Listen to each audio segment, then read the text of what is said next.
نحمده ونستعينه ونستغفره ونعوذ بالله من شرور أنفسنا ومن سيئات أعمالنا من يهده الله فلا مضل له ومن يضلل فلا هادي له وأشهد أن لا إله إلا الله وحده لا شريك له وأشهد أن محمدا عبده ورسوله يا أيها الذين آمنوا اتقوا الله حق تقاته ولا تموتن إلا وأنتم مسلمون يا أيها الناس اتقوا ربكم الذي خلقكم من نفس واحدة وخلق منها زوجها وبث منهما رجالا كثيرا ونساء واتقوا الله الذي تساءلون به والأرحام إن الله كان عليكم رقيبا يا أيها الذين آمنوا اتقوا الله وقولوا قولا سديدا يصلح لكم أعمالكم ويغفر لكم ذنوبكم ومن يطع الله ورسوله فقد فاز فوزا عظيما أما بعد فإن خير الحديث كتاب الله وخير الهدي هدي محمد صلى الله عليه وسلم وشر الأمور محدثاتها وكل محدثة بدعة وكل بدعة ضلالة وكل ضلالة في النار أعوذ بالله السميع العليم من الشيطان الرجيم من همزه ونفخه ونفثه وَلَقَدْ آتَيْنَاكَ سَبْعًا مِنَ الْمَثَانِي وَالْقُرْآنَ الْعَظِيمِ لَا تَمُدَّنَّ عَيْنَيْكَ إِلَى مَا مَتَّعْنَا بِهِ أَزْوَاجًا مِّنْهُمْ وَلَا تَحْزَنْ عَلَيْهِمْ وَاخْفِضْ جَنَاحَكَ لِلْمُؤْمِنِينَ۔ سورة الحجر کی جو آیت ابھی آپ کے سامنے تلاوت کی گئی، اس آیت میں اللہ تبارک و تعالیٰ نے نبی کریم صلی اللہ علیہ وسلم سے خطاب کر کے فرمایا کہ پیغمبر ہم نے آپ کو بار بار دہرائی جانے والی 7 آیتیں اور قرآن عظیم عطا کیا ہے۔ آپ ہرگز ان چیزوں کو للچائی ہوئی نظروں سے نہ دیکھیں جو ہم نے ان میں سے مختلف قسم کے لوگوں کو دے رکھی ہیں، اور آپ غم نہ کریں ان کی گمراہی پر، اور آپ اپنے پہلو کو نرم کر دیجئے اہل ایمان کے لیے۔ یہ دیکھیے سورۃ الحجر کی اس آیت کا ترجمہ ہے جو آیت کے آپ کے سامنے تلاوت کی گئی۔ آیت کے نزول کا پس منظر کیا ہے؟ آیات کن حالات میں نازل ہوئی؟ یہ آیت مکی دور میں نازل ہوئی، اور حالات ایسے تھے، پس منظر یہ تھا کہ مکی دور میں مشرکین کی تجارت ترقی پر تھی، مشرکین کی دنیا عروج پر تھی، مشرکین کے مال و دولت میں دن بدن اضافہ ہو رہا تھا، اور اس کے مقابلے میں مسلمان ان کے شب و روز دعوت میں مصروف رہنے کی وجہ سے ان کی تجارت ختم ہو رہی تھی، دنیاوی حیثیت سے وہ کمزور پڑ رہے تھے، بظاہر دنیاوی اعتبار سے کفار مسلمانوں پر چھائے جا رہے تھے۔ ان حالات میں یہ آیت نازل ہوئی اور کہا گیا اے پیغمبر آپ ہرگز ان مشرکین کی تجارت کو، ان کے کاروبار کو، ان کے بزنس کو، اور جو دنیاوی رونق انہیں ملی ہوئی ان کی رونق کو، جو زیب و زینت ان کے پاس ہے اس کو ہرگز للچائی ہوئی نظروں سے نہ دیکھیں، رشک کی نظروں سے نہ دیکھیں۔ کیوں؟ اس لیے کہ ہم نے آپ کو قرآن مجید عطا کیا ہے۔ قرآن مجید کے ساتھ بار بار دہرائی جانے والی 7 آیتیں، یعنی سورۃ الفاتحہ جیسی نعمت ہم نے آپ کو عطا کی ہے۔ تو قرآن رکھتے ہوئے، قرآن جیسی دولت رکھتے ہوئے، سورہ فاتحہ جیسی دولت رکھتے ہوئے، قرآن جیسا سرمایہ رکھتے ہوئے، سورہ فاتحہ جیسا سرمایہ رکھتے ہوئے آپ کو ہرگز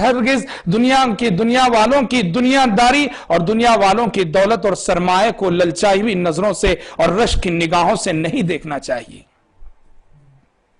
معلوم ہوا کہ قرآن مجید اس دنیا کی سب سے بڑی دولت ہے، اس سے بڑی کوئی اور دولت نہیں۔ جو یہ دولت جس امت کے پاس ہے اسے دنیا کی کسی اور قوم کی کسی دولت سے مرعوب ہونے کی ضرورت نہیں۔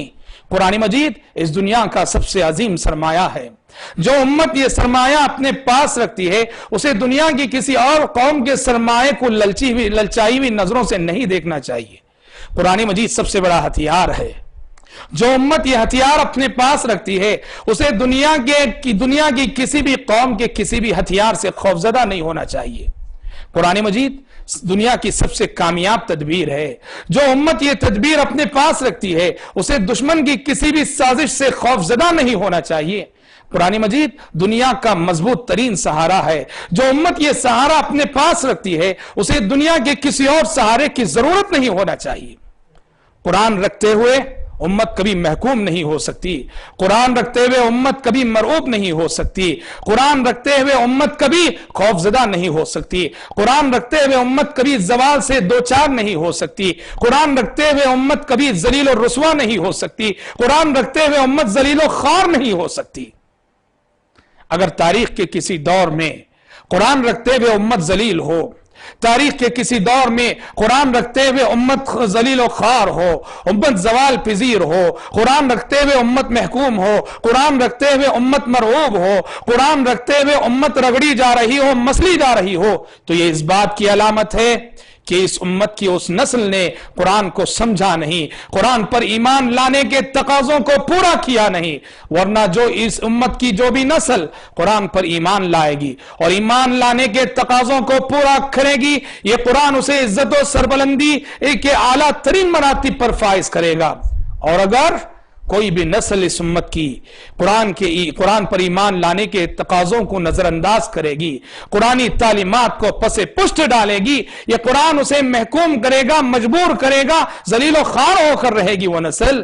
اس لیے کہ قرآن، جیسے خود نبی کریم صلی اللہ علیہ وسلم نے فرمایا، ان اللہ یرفع بهذا الكتاب اقواما ويضع به آخرین، اللہ تعالیٰ اس کتاب کے ذریعے سے کچھ لوگوں کو سربلندی عطا کرے گا اور کچھ لوگوں کو لاپستی عطا کرے گا۔ معلوم ہوا قرآن صرف ترقی عطا کرنے والی کتاب نہیں، بلکہ قرآن زوال سے دوچار بھی کرنے والی کتاب ہے۔ قرآن صرف عروج نصیب کرنے والی کتاب نہیں، بلکہ قرآن امتوں کو زوال پذیر کرنے والی بھی کتاب ہے۔ جو امت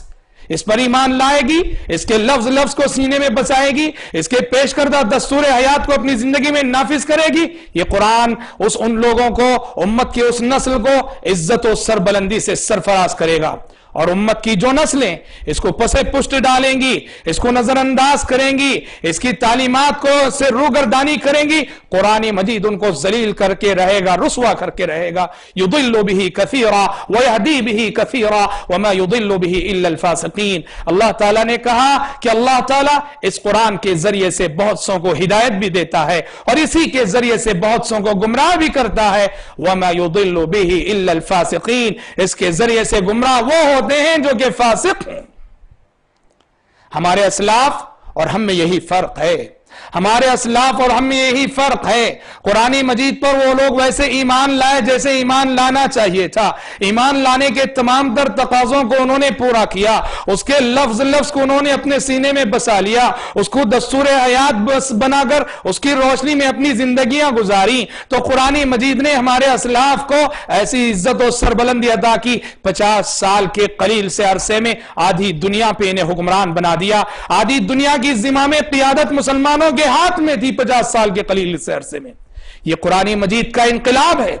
اور آج ہماری صورتحال کیا ہے؟ آج ہماری صورتحال یہ ہے، اس کو نظر انداز کرنے کی وجہ سے، اس کو پس پشت ڈالنے کی وجہ سے، اس کی تعلیمات کو بھلا دینے کی وجہ سے، اس کو فراموش کر دینے کی وجہ سے ذلیل ہے ہم، خوار ہیں ہم، رسوا ہیں ہم۔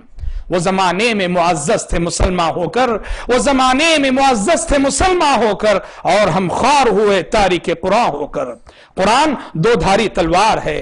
دو دھاریاں رکھنے والی تلوار ہے۔ اس کا اگر صحیح استعمال ہو تو دشمن کی گردن ہم اڑا سکتے ہیں، اور اگر اس کا صحیح استعمال نہ ہو، یہ ایسی تلوار ہے جس سے خود ہمارا اپنا قتل ہوگا، اس سے ہمارے اپنے وجود کا صفایا ہوگا۔ آج امت مسلمہ کی جو موجودہ صورتحال ہے، امت مسلمہ زوال کی جس صورتحال سے دوچار ہے، امت مسلمہ زوال کے جس دلدل میں پھنسی ہوئی ہے، اس کا بنیادی سبب یہ ہے کہ قرآن کے ساتھ ہمارا جو سلوک ہے۔ آج ہم نے قرآن کو کیا بنا رکھا ہے، آج ہم نے قرآن کو کیا سمجھ رکھا ہے، آج قرآن کے ساتھ ہم کیسا توہین آمیز سلوک کر رہے ہیں۔ یہ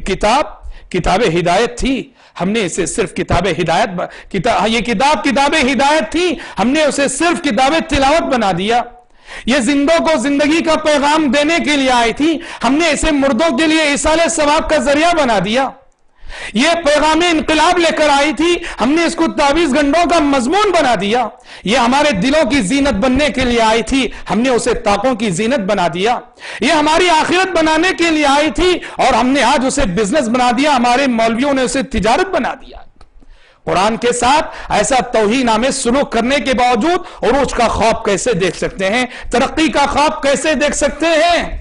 اللہ قریب کے رحمت کرے ماہر القادری کو، انہوں نے امت کا جو سلوک اور امت کا جو معاملہ قرآن مجید کے ساتھ ہے اس کو کتنے بہترین انداز میں منظوم کیا ہے کہ قرآن گویا زبان ہاتھ سے شکایت کرتے ہوئے امت سے مخاطب ہو کے کہتا ہے طاقوں میں سجایا جاتا ہوں، طاقوں میں سجایا جاتا ہوں، آنکھوں سے لگایا جاتا ہوں، تعویذ بنایا جاتا ہوں، دھو دھو کے پلایا جاتا ہوں، جزدان حریر و ریشم کے اور پھول ستارے چاندی کے، پھر عطر کی بارش ہوتی ہے، خوشبو میں بسایا جاتا ہوں۔ جیسے کسی طوطے مینا کو کچھ بول سکھائے جاتے ہیں، جیسے کسی طوطے مینا کو کچھ بول سکھائے جاتے ہیں، اس طرح پڑھایا جاتا ہوں، اس طرح سکھایا جاتا ہوں۔ کس بزم میں میرا ذکر نہیں، کس بزم میں میری دھوم نہیں، کہنے کو تو میں ایک ایک جلسے میں پڑھ پڑھ کے سنایا جاتا ہوں۔ یہ میری عقیدت کے دعوے قانون پہ راضی غیروں کے، یہ میری عقیدت کے دعوے قانون پہ راضی غیروں کے، یوں بھی مجھے رسوا کرتے ہیں، ایسے بھی ستایا جاتا ہوں۔ جب قول و قسم لینے کے لیے تکرار کی نوبت آتی ہے، جب قول و قسم لینے کے لیے تکرار کی نوبت آتی ہے، پھر میری ضرورت پڑتی ہے، ہاتھوں پہ اٹھایا جاتا ہوں۔ اللہ قریب رحمت کرے ماہر القادری کو کہ انہوں نے کتنے بہترین انداز میں قرآن مجید کی شکایت کو منظوم کیا ہے۔ بھائیو، امت مسلمہ کا جو کی اجتماعی قرآن کے ساتھ جو سلوک ہے اور اجتماعی طور پر امت قرآن کے ساتھ جو معاملہ کر رہی ہے، اللہ کی قسم کل حشر کے میدان میں، کل قیامت کے دن یہ قرآن اگر ہمارے خلاف مدعی بن کر آ جائے، ہمارے خلاف مدعی بن کر آ جائے اور یہ قرآن شکایت کرے، اس کی آیتیں شکایت کرے، ذرا سوچ لو کہ ہمارا کیا جواب ہوگا۔ قرآن کے ساتھ ایسا توہین آمیز سلوک ہم کر رہے ہیں، عملی میدان میں تو اس کو ہم نے اکثر پس پشت ڈال رکھا ہے۔ یہ کتاب ہدایت ہے، کتاب ہدایت ہے۔ یہ کتاب اپنے اندر ایک عقیدہ رکھتی ہے، ایک منہج حیات رکھتی ہے، ایک تہذیب رکھتی ہے، ایک کلچر اپنے پاس رکھتی ہے، اخلاق کا ایک تصور رکھتی ہے، معاملات کا حسین اور جامع تصور یہ کتاب اپنے پاس رکھتی ہے، معاشرت کی مفید تعلیمات یہ کتاب اپنے پاس رکھتی ہے۔ قرآن پر ایمان لانے کا تقاضا یہ ہے کہ اس کو کتاب ہدایت بنایا جائے۔ قرآن مجید نے کہا ھدی للمتقین، یہ کتاب ہدایت ہے متقیوں کے لیے۔ سورۃ البقرہ کی ابتدائی آیتوں میں کہا ھدی للمتقین۔ قرآن کے الفاظ میں اس کی پہلی صفت جو خود قرآن نے بیان کی وہ یہ ہے کہ یہ کتاب ہدایت ہے، ھدی للمتقین، یہ متقیوں کے لیے ہدایت بن کر آئی ہے۔ آج ہم نے اس کو صرف کتاب تلاوت بنا دیا، پڑھتے ہیں، اچھے اچھے قاری امت میں موجود ہیں، اچھے آواز میں پڑھنے والے موجود ہیں، کئی انداز میں اس کو پڑھنے والے موجود ہیں۔ آج ہم نے کسی حد تک تلاوت کا تو حق ادا کیا ہے، مگر معاف کرنا، امت کے بیشتر طبقے نے اس کو کتاب ہدایت نہیں بنایا ہے۔ اس کے پیش کردہ عقیدے سے ہم دور، اس کی پیش کردہ تہذیب سے ہم دور، معاملات کے پیش کردہ اس کے تصورات سے ہم دور، اس کے پیش کردہ حسین اخلاق سے ہم دور، معاشرت کی جو تعلیمات اس نے دی ہے اس سے ہم دور۔ کتاب اپنی عملی زندگی میں قرآن مجید کو ہم نے پس پشت ڈال رکھا ہے۔ قرآن مجید کے قوانین رکھتے ہوئے، قرآن مجید جیسا دستور رکھتے ہوئے، قرآن مجید کی شریعت رکھتے ہوئے آج ہم انسانوں کے بنائے ہوئے وضعی قوانین اور انسانوں کے بنائے ہوئے قوانین کی روشنی میں ہم مسائل حل کرنا چاہتے ہیں۔ قرآن کہتا ہے وَمَن لَّمْ يَحْكُم بِمَا أَنزَلَ اللَّهُ فَأُولَٰئِكَ هُمُ الْكَافِرُونَ وَمَن لَّمْ يَحْكُم بِمَا أَنزَلَ اللَّهُ فَأُولَٰئِكَ هُمُ الظَّالِمُونَ وَمَن لَّمْ يَحْكُم بِمَا أَنزَلَ اللَّهُ فَأُولَٰئِكَ هُمُ الْفَاسِقُونَ۔ قرآن کہتا ہے جو اللہ تعالیٰ کی نازل کردہ شریعت کے مطابق فیصلے نہ کرے وہ کافر ہے، جو اللہ تعالیٰ کی نازل کردہ شریعت کے مطابق فیصلے نہ کرے وہ ظالم ہے، جو اللہ تعالیٰ کی نازل کردہ کتاب کے مطابق اپنے فیصلے نہ کرے وہ فاسق ہے۔ آج ہم میں سے کتنے لوگ ہیں کہ ایسے مسائل میں، جن مسائل میں قرآن مجید کا حل ہمارے سامنے موجود رہتا ہے، جن مسائل کا جواب قرآن مجید دیتا ہے، اس کے باوجود ہم اپنے معاملات کو لے کر، اپنے بہت سارے مسائل کو لے کر کورٹ جاتے ہیں، حالانکہ یہ جانتے ہوئے بھی کہ کورٹ کا فیصلہ، عدالت کا فیصلہ قرآنی فیصلے کے خلاف جاتا ہے۔ افسوس ہے کہ قرآن مجید کے ساتھ کیسا توہین آمیز سلوک ہم کر رہے ہیں۔ حضرات صحابہ کرام رضوان اللہ علیہم اجمعین، حضرات صحابہ کرام رضوان اللہ علیہم اجمعین کی خصوصیت یہ تھی کہ انہوں نے اس کو کتاب عمل جانا، اس کو کتاب ہدایت مانا اور اس کی ایک ایک تعلیم پہ عمل کرتے رہے۔ صحابہ کرام رضوان اللہ علیہم اجمعین کے بارے میں آتا ہے کہ وہ جب نبی کریم صلی اللہ علیہ وسلم سے 10 آیتیں سیکھ لیا کرتے، 10 آیتیں سیکھ لیا کرتے تو باقی 10 آیتیں اس وقت تک نہیں سیکھا کرتے تھے جب تک کہ پہلے سیکھی بھی 10 آیتوں پہ عمل نہ ہو جائے، پہلے سیکھی بھی 10 آیتوں پہ عمل نہ ہو جائے۔ اسی مفہوم میں صحابی رسول عمر فاروق یا ابن عمر فرماتے ہیں کہ مجھے سورہ بقرہ سیکھنے میں 8 سال لگے، مجھے سورہ بقرہ سیکھنے میں 8 سال لگے۔ یہاں سیکھنے سے مراد صرف یاد کرنا اور حفظ کرنا مراد نہیں، عربوں کا حافظہ، صحابہ کا حافظہ بہت مشہور اور مثالی تھا۔ سیکھنے سے مراد اس کو اس کی فہم، اس کی سمجھ اور اس پر عمل کرنا۔ اس مفہوم میں صحابہ کرام رضوان اللہ علیہم اجمعین قرآن مجید اس انداز میں سیکھا کرتے تھے، ایک ایک آیت پہ ساتھ ساتھ عمل کیے جاتے تھے۔ آج بھی یہ کتاب آج امت مسلمہ کو اپنی زندگی میں، انفرادی زندگی میں ہو، اجتماعی زندگی میں ہو، سیاسی زندگی میں ہو، معاشی زندگی میں ہو، معاشرتی زندگی میں ہو، جن جن مسائل کا سامنا ہے، یہ کتاب اللہ کی قسم ان تمام مسائل کا حل اپنے پاس رکھتی ہے۔ آج زندگی میں ہم جن مشکلات سے دوچار ہیں، آلام و محن اور رنج و غم اور جتنے ٹینشن ہمیں گھیرے ہوئے ہیں، تمام مسائل، تمام ٹینشنوں کا حل یہ کتاب ہے۔ ضرورت اس بات کی ہے اس کتاب کو ایسے اپنایا جائے جیسے حضرات صحابہ کرام رضوان اللہ علیہم اجمعین نے اپنایا تھا۔ نبی کریم صلی اللہ علیہ وسلم نے قرآن مجید کے تعلق سے آپ دعا کرتے ہوئے کہا کرتے تھے، آپ صلی اللہ علیہ وسلم، اللہم انی عبدک، اللہم انی عبدک وابن عبدک وابن امتک ناصیتی بیدک ماض فی حکمک عدل فی قضاؤک اسألک بکل اسم هو لک سمیت به نفسک او انزلته فی کتابک او علمته احدا من خلقک او استأثرت به فی علم الغیب عندک ان تجعل القرآن العظیم ربیع قلبی ونور صدری وجلاء حزنی وذهاب ہمی وغمی۔ غور کریں اس دعا پر اور غور کریں اس دعا کے اندر پائے جانے والے گہرے معنی پر، آپ سمجھ سکتے ہیں کہ قرآن مجید انسانی زندگی میں کیسا سکون فراہم کرتا ہے۔ نبی کریم صلی اللہ علیہ وسلم دعا کرتے ہوئے کہتے تھے، اے اللہ میں تیرا بندہ ہوں، اللہم انی عبدک میں تیرا بندہ ہوں، وابن عبدک تیرے بندے کا بیٹا ہوں، وابن امتک تیری بندی کا بیٹا ہوں، ناصیتی بیدک میری پیشانی تیرے ہاتھ میں ہے، ماض فی حکمک تیرا ہر حکم مجھ میں جاری و ساری ہے، عدل فی قضاؤک میرے بارے میں تیرا ہر فیصلہ انصاف پر مبنی ہے، اسألک بکل اسم هو لک سمیت به نفسک اے اللہ میں تیرے ہر اس نام کے وسیلے سے دعا کرتا ہوں جس کے ذریعے تو نے اپنا نام رکھا ہو، او انزلتہ فی کتابک یا تیرے ان ناموں کے وسیلے سے دعا کرتا ہوں جن ناموں کو تو نے اپنی کتاب میں اتارا ہو، او علمتہ احدا من خلقک اے اللہ میں تیرے ان ناموں کے وسیلے سے دعا کرتا ہوں جن ناموں کو تو نے اپنی مخلوقات میں سے کسی کو بتایا ہو، سکھایا ہو، اب استأثرت به فی علم الغیب عندک اور پروردگارہ تیرے ان ناموں کے وسیلے سے دعا کرتا ہوں، تیرے ان ناموں کے وسیلے سے دعا کرتا ہوں جو تو نے جن کو تیرے علاوہ کوئی جانتا نہیں۔ معلوم ہوا اللہ تبارک و تعالیٰ کا اسماء حسنہ، اللہ تعالیٰ کے کوئی اسماء حسنہ صرف 99 نہیں، ہمیں جو بتایا گیا کہ اللہ تعالیٰ کے 99 اسماء ہیں، 99 نام ہیں، 99 ہی نہیں، قرآن میں ہمیں جو نام بتائے گئے وہ 99 ہیں، ورنہ اللہ تعالیٰ کے کچھ نام ایسے ہیں جو فرشتے جانتے ہیں اور ہمیں نہیں معلوم، اور اللہ تعالیٰ کے کچھ اسماء حسنہ ایسے ہیں جو اللہ تعالیٰ کے علم میں ہیں اور اللہ کے سوا کوئی نہیں جانتا۔ نبی کریم صلی اللہ علیہ وسلم اس دعا میں اللہ تعالیٰ کے ان تمام تر اسماء حسنہ کا وسیلہ دے کر کیا مانگ رہے ہیں؟ کہہ رہے ہیں کہ اللہ میں تیرے ان تمام قسم کے اسماء حسنہ کے وسیلے سے یہ دعا کرتا ہوں کہ ان تجعل القرآن العظیم ربیع قلبی، کہ پروردگارہ قرآن مجید کو میرے دل کی بہار بنا دے، قرآن مجید کو میرے دل کی بہار بنا دے، ونور صدری، میرے سینے کا نور بنا دے، میرے سینے کی روشنی بنا دے، وجلاء حزنی وذهاب ہمی وغمی، اور قرآن مجید کو میری زندگی کے ہر ٹینشن، میری زندگی کی ہر مصیبت، میری زندگی کے ہر رنج و غم کو دور کرنے والا بنا دے۔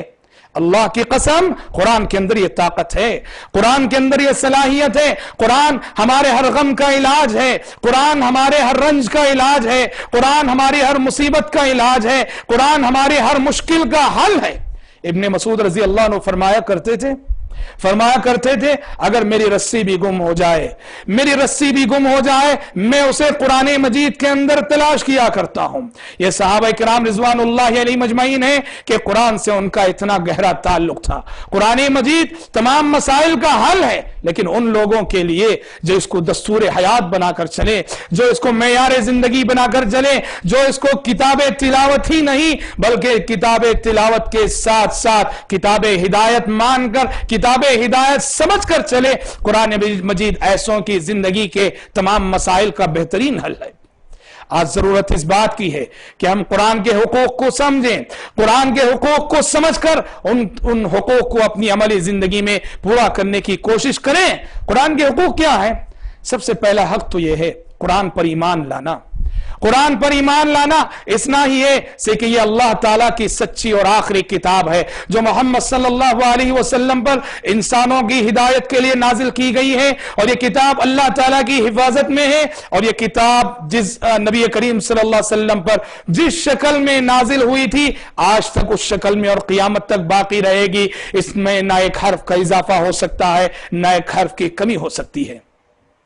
قرآن پہ ایمان لانا، قرآن پہ ایمان لانے کے ساتھ ساتھ اس کا دوسرا حق اس کو تلاوت کرنا، اس کو پڑھنا۔ اللہ تعالیٰ نے اہل کتاب میں سے جو اہل ایمان ہیں ان کی تعریف کرتے ہوئے کہا الذین آتیناہم الکتاب یتلونہ حق تلاوتہ،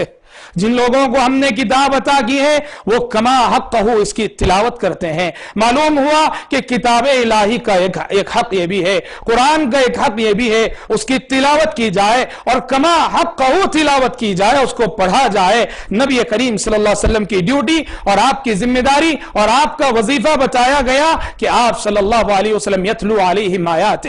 اللہ کے بندوں کو اللہ کی آیتیں پڑھ کے سناتے ہیں۔ کتاب قرآن کا ایک حق تلاوت کے ساتھ ساتھ تیسرا حق ہے کہ ہم اس کتاب کو سمجھا کریں، اس کتاب کو سمجھنے کی کوشش کریں، اس کتاب کو تدبر کریں، اس کتاب کے اندر غور و فکر کریں۔ اس کتاب کے اندر قرآن نے کہا افلا يتدبرون القرآن، افلا يتدبرون القرآن، کیا یہ لوگ قرآن میں غور و فکر نہیں کرتے؟ قرآن دعوت دے رہا ہے تدبر کی، قرآن دعوت دے رہا ہے غور و فکر کی کہ انسانوں تدبر کرو اس کلام کے اندر، غور و فکر کرو اس کلام کے اندر۔ قرآن نے دوسرے مقام پہ بھی کہا وَلَقَدْ يَسَّرْنَا الْقُرْآنَ لِلذِّكْرِ فَهَلْ مِن مُدَّكِرٍ، قرآن کو ہم نے آسان کر دیا ہے نصیحت کے لیے، ہے کوئی نصیحت حاصل کرنے والا؟ فَهَلْ مِن مُدَّكِرٍ۔ معلوم ہوا بھائیو اس قرآن کا ایک حق یہ ہے ہم اس کو سمجھ کر پڑھا کریں۔ آج دنیا کی ہر زبان میں، دنیا کی تمام مشہور و معروف زبانوں میں قرآن مجید کے تراجم ہو چکے ہیں، قرآن مجید کی تفاسیر دستیاب ہیں۔ اللہ جزائے خیر دے سعودی حکومت کو کہ اس نے دنیا کے گوشے گوشے میں، دنیا کی ہر زندہ زبان میں قرآن مجید کے تراجم کو، قرآن مجید کی تفاسیر کو دنیا بھر میں پھیلا دیا ہے۔ آج ہم میں سے ہر شخص کے لیے ضروری ہے کہ روزینہ قرآن کی تلاوت کریں، نہ صرف تلاوت بلکہ قرآن کو سمجھا کریں۔ ہم معمول بنا لیں کہ ہماری زندگی کا کوئی دن ایسا نہیں گزرے گا جس میں ہم قرآن مجید کی کم از کم ایک صفحے کی تلاوت، قرآن مجید کا ایک صفحہ یا قرآن مجید کے ایک رکوع کو جو ہے ترجمے اور تفسیر کے ساتھ نہ پڑھتے ہوں۔ ضرورت اس بات کی ہے قرآن پڑھیں، ہم معنی اور مفہوم کے ساتھ پڑھیں، ہم اپنے گھر والوں کو لے کر، اپنے فیملی ممبرز کو لے کر، دوست و احباب کی مجلسوں میں روزینہ قرآن مجید کے ترجمے کو پڑھیں ہم اور قرآن مجید کی تفسیر کو پڑھیں ہم۔ لوگ کہتے ہیں کہ قرآن پڑھنا، قرآن سمجھنا یہ علماء کی ذمہ داری ہے، یہ علماء کی ڈیوٹی ہے، عام لوگ قرآن کو عام لوگوں کے لیے قرآن کو سمجھنا مشکل ہے۔ اور افسوس تو یہ ہے کہ بہت سارے مقامات پہ درس قرآن کو روکا جاتا ہے، بہت سارے مقامات پہ قرآن سمجھ کر پڑھنے والوں کو منع کیا جاتا ہے۔ یہ کتنا بڑا جرم ہے، یہ کتنا بڑا جرم ہے، یہ قرآن کی شان میں کتنی بڑی گستاخی ہے۔ یہ اللہ کی قسم، عرب کے وہ بدو جو الف اور با سے بھی ناواقف ہوتے تھے، قرآن مجید کو نبی کریم صلی اللہ علیہ وسلم کی زبانی سنتے تو قرآن مجید کو وہ بدو سمجھ لیا کرتے تھے۔ آج ہم کیوں نہیں سمجھ سکتے؟ سمجھ سکتے ہیں، ہاں بعض جگہ احکام کی آیتیں، مسائل کی آیتیں ایسی ضرور ہوں گی کہ جہاں علماء کی رہنمائی کی اشد ضرورت ہوگی وہاں علماء کی رہنمائی ضرور حاصل کریں۔ ہمارے کہنے کا یہ مطلب نہیں کہ علماء سے بے نیاز ہو کر علماء کی رہنمائی کے بغیر 100% انسان قرآن سمجھ سکتا ہو، سمجھے نہیں، ہرگز نہیں۔ لیکن ہمارے کہنے کا مطلب یہ ہے، ایک مسلمان کو مسلمان بننے کے لیے، ایک مسلمان کو مسلمان بننے کے لیے اور مومنانہ زندگی گزارنے کے لیے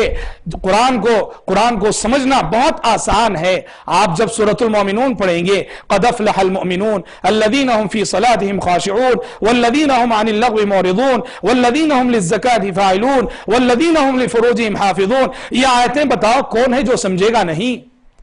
جو شخص بھی ترجمہ پڑھے گا قرآن کیا کہنا چاہ رہا ہے ہر شخص سمجھ سکتا ہے کہ وہ مومن کامیاب ہو گئے جو اپنی نمازوں میں خشوع و خضوع اختیار کرتے ہیں،